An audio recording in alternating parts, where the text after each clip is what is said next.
Hello बच्चों, class 12th की physics में आज हम सब लोग वेब ऑप्टिक्स में प्रकाश के विवर्तन का एक मोस्ट इम्पॉर्टेंट डेरिवेशन पढ़ने वाले हैं, जिसका नाम है सिंगल स्लिट डिफ्रैक्शन। वैसे तो हम सब लोगों ने जब पूरी नोट्स को कंप्लीट किया था, पूरे लेक्चर्स को कंप्लीट किया था इस चैप्टर के, तो उसमें ये डेरिवेशन पढ़ चुके थे। और आज हम सब लोग इसको दोबारा पढ़ेंगे। क्यों? क्योंकि ये बोर्ड एग्जाम में सबसे ज़्यादा आने वाला क्वेश्चन है। चलिए शुरू करते हैं। तो आप सभी बच्चों का हमारे अपनी प्यारे से यूट्यूब चैनल पर स्वागत है। चैनल में नए आए हो तो उसे सब्सक्राइब करें और वीडियो को लाइक ज़रूर कीजिएगा। तो प्रकाश का विवर्तन ये होता क्या है? तो कभी भी जो प्रकाश होता है, जैसे मान लिया हमने ये फ्रेम है, ठीक है, इस फ्रेम से जब कोई प्रकाश निकलेगा, यहाँ से कोई प्रकाश आपतित हुआ है, ये प्रकाश जब इस फ्रेम पर आकर के यहाँ पर रुका तो यहाँ से हल्का सा मुड़ करके सामने जाएगा। यहाँ एक फ्रेम है, स्क्रीन कह सकते हैं, पर्दा, और ये पर्दे पर ऐसे जा कर के मिलेगा, ठीक है, सीधा, यानी इतने भर में ये उजाला पैदा करेगा।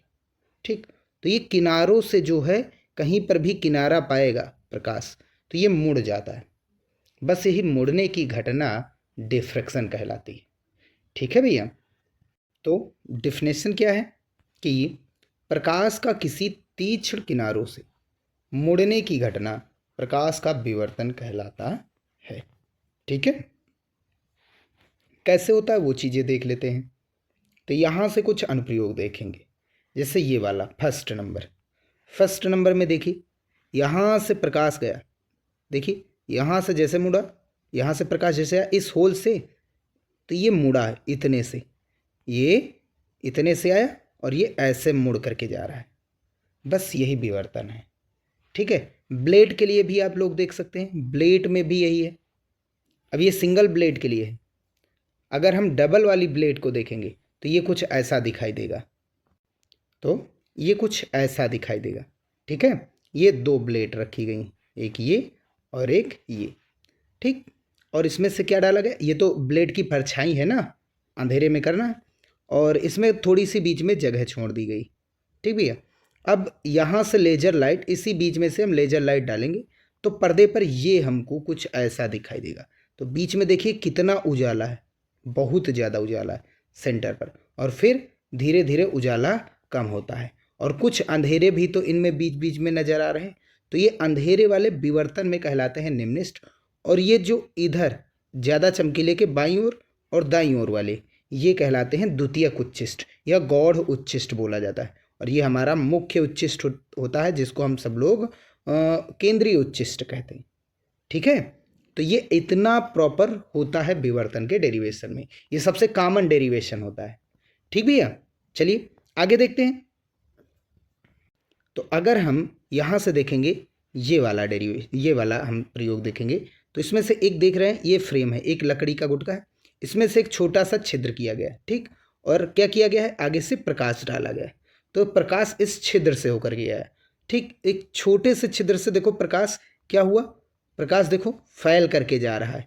ठीक है, और सबसे ज़्यादा प्रकाश कहाँ पर आ रहा है? इस स्क्रीन के बीच में आ रहा है, और फिर धीरे धीरे उजाला अंधेरा उजाला अंधेरा उजाला बन रहा है।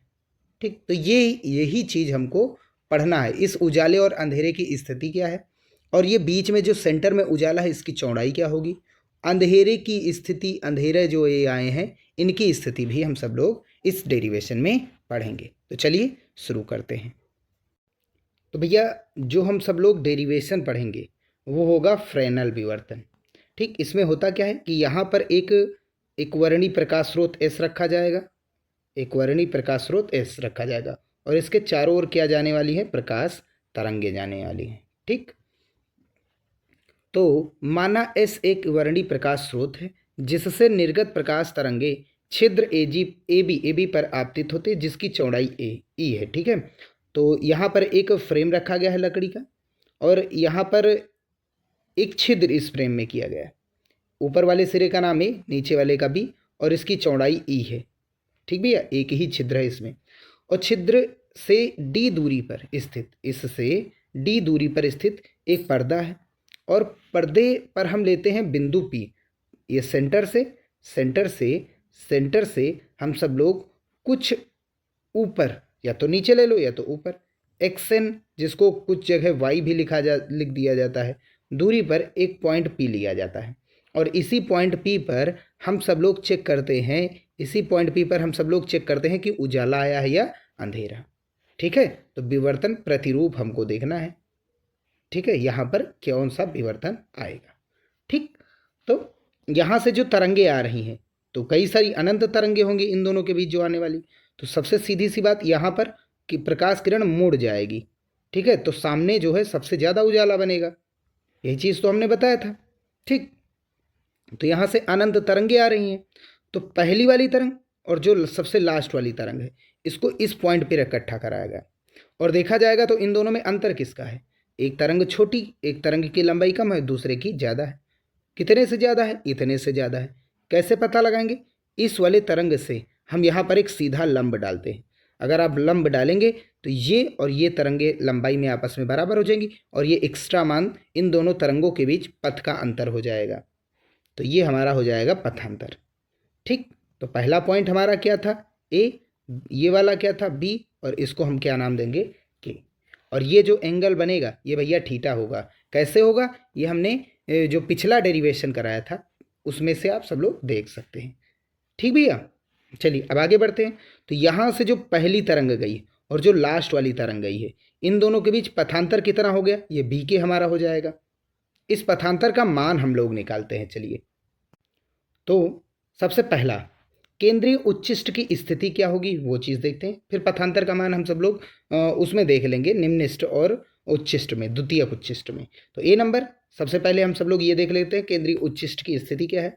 तो जो ए बी, यानी यहाँ पर हमने ए पॉइंट लिया था और यहाँ पर बी पॉइंट, ए बी से निर्गत द्वितीयक तरंगिकाएं सभी दिशाओं में आगे बढ़ती हैं। ठीक, सभी दिशाओं में आगे बढ़ती हैं, चारों दिशाओं में जाएंगी। ठीक, जो तरंगिकाएं विचलित नहीं होती हैं, यानी सीधी चली जाती हैं, सीधी, विचलित होती ही नहीं, सीधी निकल जाए इस फ्रेम से, ठीक है, छिद्र से, वह बिंदु ओ पर केंद्रित की जाती है। यहाँ पर जो पॉइंट है, यहाँ पर का जो पॉइंट है वो ओ है और यहाँ पर ए था, यहाँ पर बी था और ये हमारा क्या था? के था। ये क्या था? पॉइंट के था। ठीक भैया, अब चलिए, जिसे मुख्य उच्चिष्ट कहते हैं। यहाँ पर जो ओ होता है ये हमारा क्या कहलाता है? मुख्य उच्चिष्ट। ठीक, अब जितनी भी तरंगे यहाँ पर आएंगी, पहली वाली और सबसे लास्ट वाली, इन दोनों के बीच कोई कोण का अंतर होगा। चलिए समझते कैसे। जो पहली वाली तरंग है और जो लास्ट वाली तरंग, क्या इन दोनों के बीच कुछ पथ का अंतर मिल सकता है आप लोगों को? नहीं मिल सकता है। बराबर बराबर लंबाई की, ये और ये लंबाई बराबर हो जाएंगी, पथ का कोई अंतर नहीं, तो पथांतर क्या हो जाएगा? 0 हो जाएगा। तो केंद्रीय उच्चिष्ट के लिए द्वितीयक जो तरंगिकाएं, यानी इस फ्रेम के आगे से जो तरंगे निकलती हैं उनको द्वितीयक तरंगिकाएं कहते हैं। ठीक भैया, द्वितीयक तरंगिकाओं के मध्य पथांतर 0 हो जाएगा। और पथांतर 0 होगा तो क्या क्या चीज़ें 0 हो जाएंगी? तो सबसे पहले अगर पथांतर 0 हुआ तो कोण का मान क्या हो जाएगा? 0, यानी n का मान भी उस केस में क्या हो जाएगा? 0। तो अगर हमको सेंटर पर देखा जाए, सेंटर पर अगर हमको पूछा जाए, कोई हमसे पूछे कि सेंटर पर क्या बनता है, तो केंद्रीय उच्चिष्ट बनता है। सबसे ज़्यादा उजाला यही होता है, मुख्य उच्चिष्ट होता है। क्यों होता है? क्योंकि यहाँ पर जो तरंगे पहुँचती हैं वो विचलित नहीं होती, और विचलित नहीं होंगी तो पथांतर क्या होगा? 0। और जिसके कारण कालांतर भी क्या हो जाएगा भैया? जिसके कारण कालांतर भी 0 हो जाएगा। ठीक है ना, कालांतर भी 0 और n का मान 0 हो जाएगा, क्योंकि आप सब लोग पढ़ चुके हैं पहले से ही संपोषी व्यतिकरण में n लैम्डा होता है पथांतर। ठीक, और ये विनाशी, ये दरअसल भैया विनाशी व्यतिकरण के लिए, और विनाशी व्यतिकरण में क्या होता है? 2n + 1 λ/2 होता है। यही चीज़ तो पढ़ा था। इसमें n का मान 0 से स्टार्ट होगा, संपोषी में n का मान 0 से स्टार्ट होता है और इसमें n का मान 1 से स्टार्ट होता है। तो 0 फिक्स हो गया। किसके लिए होता है? 0 होता है हमारा सेंट्रल ब्राइट फ्रिंज के लिए होता है।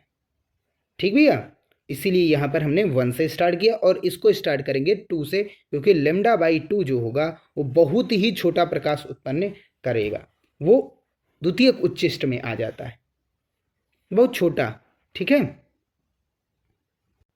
तो यहाँ से जो द्वितीयक तरंगिकाएं पहुँच रही हैं उनके बीच कोण कितना आता है? ये जो एंगल होता है हमारा, ये कोण कुछ विचलन होता ही नहीं है तरंगों के बीच, बहुत कम विचलन होता, विचलन होता ही नहीं, ना के बराबर। तो विचलन कोण जो होगा हमारा, ध्रुवण कोण जो होगा, ध्रुवण कोण नहीं, विवर्तन कोण, वो कितना होगा 0 डिग्री, यानी n बराबर 0 पर मुख्य उच्चिष्ट फिक्स हो गया। अब दूसरा केस आता है निम्निष्ठ की स्थिति। तो निम्निष्ठ पता लगाने के लिए हम क्या करते हैं, हम सब लोग यहाँ पर जो पॉइंट लिए थे, बताए थे, यहाँ पर हमने एक पॉइंट लिया है, यहाँ पर हमने एक पॉइंट P लिया है। इस पॉइंट P पर हम दोनों प्रकाश तरंगे ले जाएंगे जो A और B दोनों से आ रही हैं, और चेक करेंगे इनके बीच पथांतर कितना है। तो ये BK आया था ना, अब इसी के बारे में देखेंगे। तो ये त्रिभुज हम लेते हैं यहाँ पर, भैया ये वाला हम यहाँ से त्रिभुज लेते हैं। तब देखते क्या, तो अगर हम यहाँ से त्रिभुज लेते हैं, अगर हम यहाँ से त्रिभुज ये वाला लेते हैं, तो थोड़ा सा ऊपर कर ले, ठीक। तो माना स्लिट ए बी से थीटा कोण पर, कितने एंगल पर ये विवर्तित हो रही हैं, थीटा एंगल पर। यहाँ से जो एंगल आता था, यहाँ से एंगल जो आया था वो कितना था, थीटा था। थीटा कोण पर विवर्तित होने वाली तरंगिकाएं पर्दे के बिंदु P पर फोकस होती है। अतः ए और बी से निर्गत तरंगिकाओं के बीच पथांतर हमने बताया था, ए से ये थी, बी से ये थी, इन दोनों के बीच पथांतर क्या आया था, बी के, यही तो आया था, ठीक। फिर आगे क्या होगा, इसी बी के की वैल्यू हमको नहीं, तो यहाँ से हमने एक त्रिभुज लिया है, उस त्रिभुज का नाम है समकोण त्रिभुज ए बी के, ये वाला त्रिभुज हमारा हो गया, ठीक। इसमें हम लेंगे साइन थीटा बराबर होता है लंब बटा कर्ण। थीटा के सामने वाली भुजा हमेशा लंब होती, यानी बी के, और ये हो गया 90 अंश, ये हो जाएगा हमारा कर्ण, और इसकी वैल्यू कितनी थी, ई थी ना, ये चौड़ाई, तो ये हो जाएगा बी के अपान ए बी, लंब और बटा में ये कर्ण, ठीक। तो ये होगा बी के अपान ई को इधर ले जाएंगे तो बी के बराबर हो जाएगा पथांतर हमारा हो जाएगा ई साइन थीटा। अब क्योंकि एंगल जो होंगे वो बहुत छोटे छोटे बनते प्रकाश में, तो हम यहाँ से ये भी लगा सकते कोण बराबर ये चाप और बटे में त्रिज्या, ठीक है, यही तो होगा। ये ऐसे अगर देखा जाए छोटा एंगल अगर जब हो, ठीक, तो ये थीटा इज इक्वल्स टू ये तुम्हारा बी और ये के और ये तुम्हारा हो जाएगा ई। तो कोण बराबर चाप बटे त्रिज्या, ठीक है। तो यही चीज़ हम लगा सकते हैं यहाँ से।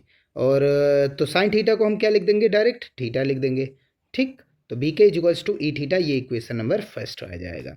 अब यदि ए बी के बीच पथांतर लेमडा लिया जाए, संपोषी का लगा रहे हैं, लेमडा संपोषी का होता था, तब जो यहाँ पर एक पॉइंट हम अगर जो सी लेंगे, यहाँ पर एक कोई पॉइंट हम सी अगर जो लेंगे तो क्या होगा, ये सी जो होगा इसको इरेज किए दे रहे हैं, ये भैया ये जो सी होगा यहाँ के तरंगदैर्घ्य लेमडा को ये दो भागों में बांट देगा। भाई सी ए बी का मध्य बिंदु है ना, तो इस लेमडा को ये क्या करेगा, इस लेमडा को ये सी दो भागों में बराबर बराबर बांट देगा, इतना और इतना, ठीक। यानी ये हो जाएगी तुम्हारी लेमडा बाई 2, ठीक भैया, ये हो जाएगी लेमडा बाई 2 और ये हो जाएगी लेमडा बाई 2। तो यही चीज़ यदि ए बी के बीच पथांतर लेमडा हो तब सी की द्वितीयक तरंगिका, सी वाली जो द्वितीयक तरंगिका है, भाई ये सब यहाँ पर द्वितीयक तरंगिकाएं ही तो हैं, तरंग दैर्घ्य को जो हमारा लेमडा था लेमडा बाई 2 में विभाजित कर देता। अब बताओ लेमडा बाई 2 किसका होता था, विनाशी का होता था। भाई लेमडा संपोषी का होता था पथांतर, लेकिन लेमडा बाई 2 किसका होता है, विनाशी का, जिनके अध्यारोपण से, यानी अब लेमडा बाई 2 अध्यारोपित होंगे यहाँ पर, ठीक। भाई बहुत सारी तरंगे हैं ना ए बी के बीच, तो यहाँ सी वाली क्या करेगी, इस लेमडा को आधा आधा बांट देगी। यहाँ पर जितने भी द्वितीयक तरंगिकाएं हैं वो क्या करती हैं, तरंग दैर्घ्य को लेमडा बाई 2 में बांटेंगी, ठीक है। तो पी पर जो है हमारा कौन सा प्राप्त होगा, निम्निष्ठ प्राप्त होगा। कौन सा निम्निष्ठ, प्रथम निम्निष्ठ। तो पी पर जो पॉइंट पर पी पर हमारा प्राप्त होगा वो होगा प्रथम निम्निष्ठ प्राप्त होगा, ठीक है, प्रतिरूप, ठीक है। क्यों होगा ये चीज बता भी दिए थे। तो अगर हम संपोषी की स्थिति लगाते हैं तो हमको कौन सा व्यतिकरण मिलता है, विनाशी, या हमको कौन सा विवर्तन मिलता है, विनाशी, ठीक भैया, क्लियर है ना बात। तो हम यहाँ से कह सकते हैं कि जो बी के होगा पथांतर, जो बी के होगा हमारा पथांतर, वो क्या करेंगे, एन लेमडा के बराबर होगा। भाई पहला बी के बराबर हमने कितना डाला था, लेमडा डाला था, तो मिला क्या, विनाशी, सी ने इसको विनाशी कर दिया। कौन सा विनाशी मिला, पहला, विनाशी का मतलब निम्निष्ठ। जब लेमडा डाला तो बी के बराबर 1 लेमडा आया, अगर 2 लेमडा डालेंगे तो फिर से कई सारे पॉइंट मिल करके इस 2 लेमडा को भी बांट देंगे किसमें λ/2 में, तो कोई बचता नहीं है और कोई बचेगा नहीं वहाँ पर, तो जाहिर सी बात है ये क्या हो जाएंगी, वहाँ पर विनाशी व्यतिकरण उत्पन्न करेंगी। ठीक है, विनाशी व्यतिकरण मतलब निम्नलिखित स्थिति। तो अगर एनवी स्थिति हम निकालेंगे, एनवी स्थिति अगर हम निकालेंगे तो एनवी स्थिति के लिए पथांतर क्या होगा, यानी BK equals to n lambda होगा। पहली स्थिति के लिए 1 लेमडा, दूसरे अगर निम्नलिखित निकालना तो 2 लेमडा, तीसरी निम्नलिखित निकालेंगे तो 3 लेमडा, तो अगर एनवी के लिए निकालेंगे तो एन लेमडा। तो ई थीटा बी के बराबर ई थीटा पहले से ही निकाल चुके, तो ये हो जाएगा एन लेमडा, क्योंकि ये एनवी स्थिति के लिए तो थीटा एन लिख देंगे। थीटा एन की वैल्यू क्या हो जाएगी, ई बटे में आ जाएगा तो plus minus n lambda upon e. तो अगर हमको प्रथम निम्नलिखित के लिए विवर्तन कोण देखना है तो थीटा 1 इक्वल्स टू एन का मान कितना डालना पड़ेगा, 1 लेमडा अपॉन ई। प्लस माइनस क्यों लगा, क्योंकि ओ के ऊपर भी मिलेगा नीचे भी मिलेगा निम्नलिखित। और द्वितीयक निम्नलिखित के लिए क्या होगा, द्वितीयक निम्नलिखित के लिए क्या होगा भैया, विवर्तन कोण। इसके लिए एन की वैल्यू हमको कितनी डालनी पड़ेगी, 2 डालनी पड़ेगी। तो एन की वैल्यू 2 डालेंगे तो theta 2 equals to lambda 2e upon lambda है। भी थोड़ा उल्टा हो गया, इसको क्लियर कर रहे हैं अभी, रुको। तो ये हमारा जो फार्मूला होगा ये होगा प्लस माइनस लेमडा अपॉन ई, और ये हमारा फार्मूला होगा प्लस माइनस 2 लेमडा अपॉन ई। ठीक भैया, ये हो जाएगा हमारा द्वितीयक निम्नलिखित के लिए। क्लियर बात। तो अगर हम द्वितीयक उच्चिष्ट की बात करेंगे, द्वितीयक उच्चिष्ट की स्थिति, तो इसमें क्या होगा, मुख्य उच्चिष्ट के दोनों ओर 2 क्रमागत निम्नलिखितों के बीच कुछ प्रकाश पहुंच जाता है। हमने अभी देखा था सेंटर के बाद भी कुछ उजाला हमको दिखाई दिया, तो कम प्रकाश पहुंचता है वहाँ पर, इसलिए कम तीव्रता के उच्चिष्ट बनते हैं। इन्हीं उच्चिष्ट को गौड़ उच्चिष्ट या द्वितीयक उच्चिष्ट बोला जाता है। अब इसके लिए स्थिति के लिए क्या करेंगे, यदि ए बी के बीच पथांतर 3 λ/2 रखेंगे, यानी विनाशी वाला लगाएंगे, तो जो द्वितीयक तरंगिकाएं होंगी इस 3 λ/2 को कितने भागों में बांटेंगी, λ/2 में। तो λ/2 कितने मिलेंगे, 3 मिलेंगे। ठीक है, कितने λ/2 मिलेंगे, 3, पहला, दूसरा और तीसरा। और ये कहाँ पर जाएंगी, पी पर जाएंगी। कहाँ पर जाएंगी, पी पर जाएंगी। तो होगा क्या, पी पर जाएंगी, लेकिन उससे पहले ये λ/2 नीचे वाले से कैंसिल हो जाएगा, तो 1 λ/2 बच जाता है, और यही यहाँ पर छोटा सा उजाला प्रस्तुत करता है। क्लियर बात। और उसमें क्या था, λ/2 दो ही थे, केवल 2 ही थे ना, एक लेमडा हमने लिया था, तो इस लेमडा सी ने क्या किया, इसको λ/2 में बांट दिया, और ये λ/2 यहाँ पर पहुँचा, ये यहाँ पर पहुँचा, और λ/2 एक दूसरे को कैंसिल आउट कर देंगे। भाई λ/2 का मतलब क्या हुआ, ये हुआ हमारा λ/2 ये हुआ हमारा पॉजिटिव, अगला λ/2 क्या हुआ, निगेटिव। पॉजिटिव और निगेटिव क्या हो जाएंगे, 0 हो जाएंगे। यही चीज़ तो बता रहे हैं ना, कई सारी तरंगे तो ये इसको काट देते हैं। ठीक, तो अगर कोई बचेगा λ/2 वही वहाँ उजाला उत्पन्न करेगा।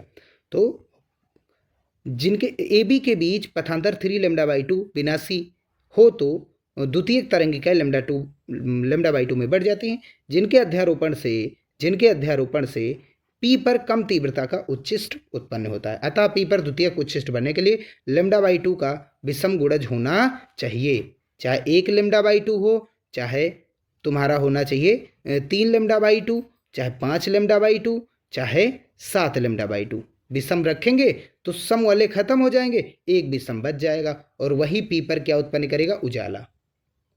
और ऐसा विनाशी में ही विषम आता है, संपोषी में विषम आता नहीं, तो इसलिए विषम गुणज किस में आता है, विनाशी में। तो इसलिए विनाशी की स्थिति लगाते हैं तो संपोषी मिलता है, और संपोषी की स्थिति में लगाते हैं तो विनाशी, यानी विनाशी लगाते हैं तो उजाला दिखता है, और संपोषी उजाला देखने जाते हैं तो हमको क्या मिलता है, अंधेरा, निम्नलिखित। तो पथांतर क्या हो जाएगा, 2n + 1 λ/2। विषम संख्या क्या होती है, 2n + 1, और λ/2 का गुणज में रखना है। ठीक है, और बी के बराबर ई थीटा पढ़ा गया था, तो 2n + 1 λ/2 हो गए। यहाँ से थीटा की वैल्यू निकालेंगे, थीटा n इक्वल्स टू, तो प्लस माइनस तो लगेगा ही लगेगा, क्योंकि पी के ऊपर भी मिलता है, ऊपर पी पॉइंट ऊपर भी ले सकते हो के, और नीचे भी ले सकते हैं। तो ये ई आ जाएगा बटे में, तो प्लस माइनस 2n + 1 λ/2 ई, ये हो जाएगा द्वितीयक उच्चिष्ट के लिए विवर्तन कोण। ठीक भैया। अब अगर कहा जाए कि प्रथम गौड़ उच्चिष्ट कहाँ पर मिलेगा, तो इनका मान 1 डालेंगे। द्वितीयक गौड़ उच्चिष्ट के लिए इनका मान 2, तो थीटा 1 इक्वल्स टू यहाँ पर n का मान 1 डालेंगे तो 2 1 2 1 3 3 लेमडा बटे 2e हो जाएगा। भैया लेमडा बटा 2e नहीं होगा। क्यों नहीं होगा? तो क्यों नहीं होगा? क्योंकि ये जो है तुम्हारा द्वितीयक उच्चिष्ट के लिए है। और क्यों है ये हमने जब विवर्तन चैप्टर पढ़ा था तो उसमें बता दिया था ऑलरेडी। ठीक, तो ये हो गया प्रथम गौड़ उच्चिष्ट। और द्वितीयक गौड़ उच्चिष्ट के लिए विवर्तन कोण पूछे तो इनका मान 2 डालेंगे तो θ2 इज टू प्लस माइनस 2 दूनी 4 1 5 5 लेमडा बटा 2e हो जाएगा। ठीक, अगर कोई पूछे कि द्वितीयक उच्चिष्ट की कोणीय चौड़ाई क्या है तो वो लेमडा बाई ई होती है फार्मूला। ठीक, अब मुख्य उच्चिष्ट की कोणीय चौड़ाई जो कि पूछा जाता है बोर्ड एग्जाम में, ये चीज़ देखते कैसे होता है। ठीक भैया, तो ये कुछ ऐसा हमारा विवर्तन प्रतिरूप मिलता है, मुख्य उच्चिष्ट की कोणीय व रेखीय चौड़ाई।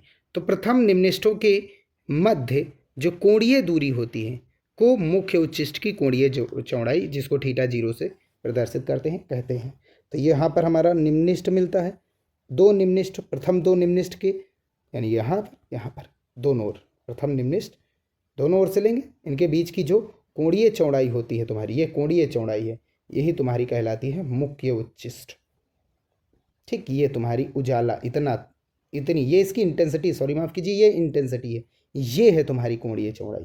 तो ये है तुम्हारा यहाँ सेंटर से प्रथम निम्निष्ठ और ये सेंटर से प्रथम निम्निष्ठ, दाहिनी ओर प्लस बाईं ओर माइनस।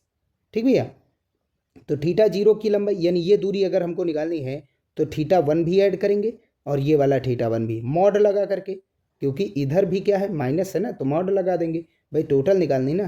तो इधर वाली थीटा क्या होती है, θ1 माइनस की, इधर वाली प्लस की, दोनों जुड़ करके क्या हो जाएंगे, बाहर निकलेगा तो प्लस, ये भी प्लस, θ1 2θ1 हो जाएगा। ठीक भैया, फिर आगे क्या हो जाएगा, तो θ0 इक्वल्स टू क्या हो जाएगा, 2θ1, θ1 कितना आया था, लेमडा अपॉन ई आया था, आगे 2 से गुणा तो 2। तो कोणीय चौड़ाई कितनी होती है मुख्य उच्चिष्ट की, ये फार्मूला जरूर से जरूर याद रखिए। θ0 equals to 2 lambda upon e. θ0 d पर डिपेंड नहीं करता है, डी क्या थी, तुम्हारी दूरी थी छिद्र से पर्दे के बीच की दूरी। रैखिक चौड़ाई क्या होता है, डब्लू बराबर चाप बराबर होता है त्रिज्या गुणा कोण। ठीक, ये कैसे आया, चलिए ये भी देख लेते हैं। तो यहाँ से लगाएंगे हम सब लोग फार्मूला कि कोण बराबर चाप, ये चाप हो गया ना, और बटे त्रिज्या। तो चाप बराबर क्या हो जाएगा, कोण गुणा त्रिज्या। तो सेंटर पर जो ये किसके लिए कोण बन रहा है, केंद्रीय उच्चिष्ट के लिए, तो इसको लिए कोण क्या लिखा गया था, θ0। तो W बराबर हो जाएगा, W इज इक्वल्स टू यानी चाप इज इक्वल्स टू क्या हो जाएगा, त्रिज्या इंटू कोण। ठीक है, और कोण का मान 2 लेमडा अपॉन ई आया ही है, तो ये हो गई हमारी रैखिक चौड़ाई। तो ये टोटल डेरिवेशन यहाँ तक कंप्लीट हो गया है। ठीक है, तो यहीं पर वीडियो समाप्त करते हैं। अगर डेरिवेशन ही पूछा जाए तो इतना ही टोटल करना है, कोणीय चौड़ाई तक ही आएगा, वैसे ये हमने न्यूमेरिकल के लिए बताया। नेक्स्ट वीडियो में हम आगे के मोस्ट इंपॉर्टेंट क्वेश्चन को भी सॉल्व करेंगे। यहीं पर वीडियो समाप्त करते हैं। वीडियो पसंद आया हो तो उसे लाइक, और चैनल में नए आए हो तो उसे सब्सक्राइब जरूर करें। मिलते हैं फिर भैया नेक्स्ट वीडियो में। ठीक है।